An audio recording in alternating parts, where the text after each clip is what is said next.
So this is my grand total, and let's talk permissions. Okay, so first you hit F5 to go into the editor, and then you hit R, which is the normal way you do for placing things.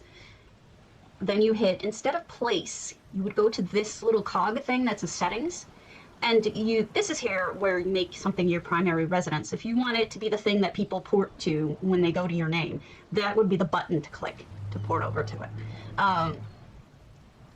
Let me show you the different types.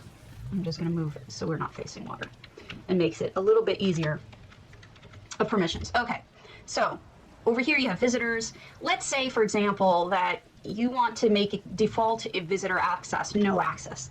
You want nobody to be able to come in except for these two people or whoever. Well, here you can add a person by hitting R again, and then you can type it in, and it gives them permissions.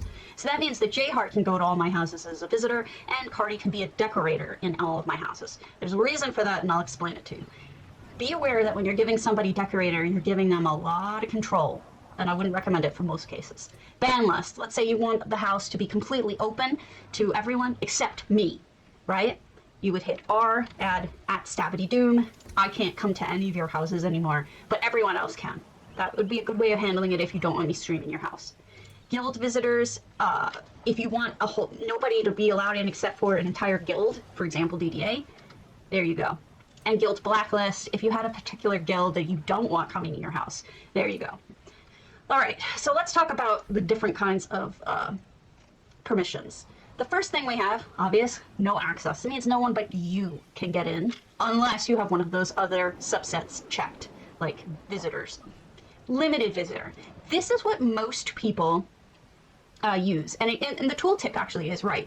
Other players can visit this house but cannot adjust your lights or other adjustable furnishings. So your lights can't be turned off, but the bad part of this is this also means they can't open doors. So if you have a part of your house that you want them to be able to access, but it's behind a door, not a house door like where there is an actual door. In limited visitor, they still would be able to open this door. Okay, they would still be able to go into one that's part of the house proper.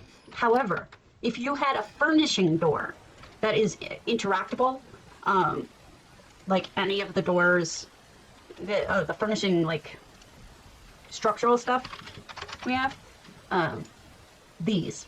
Let's say you have castle door or a Leyland door. They won't be able to open these with limited visitor. So that's something to know. It's important because you will be blocking off parts of your access to people, and that may be what you want. And if you want to do that, make sure that you leave open doors that you don't want people to miss out on. And then go back over here. So limited visitor is limiting it.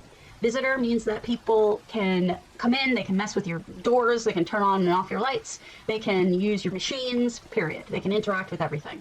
And then finally there's decorator, which is not something I would set for everyone.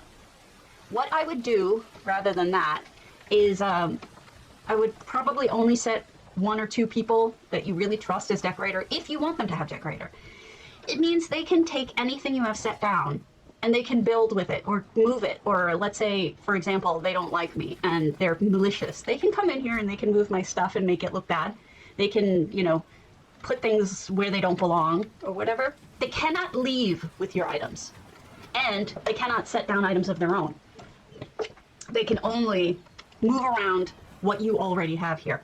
Be careful you don't leave it on decorator or for everybody, or you're going to have a messed up house possibly. Generally people in the housing community are not malicious, but you're not necessarily just getting people from the housing community.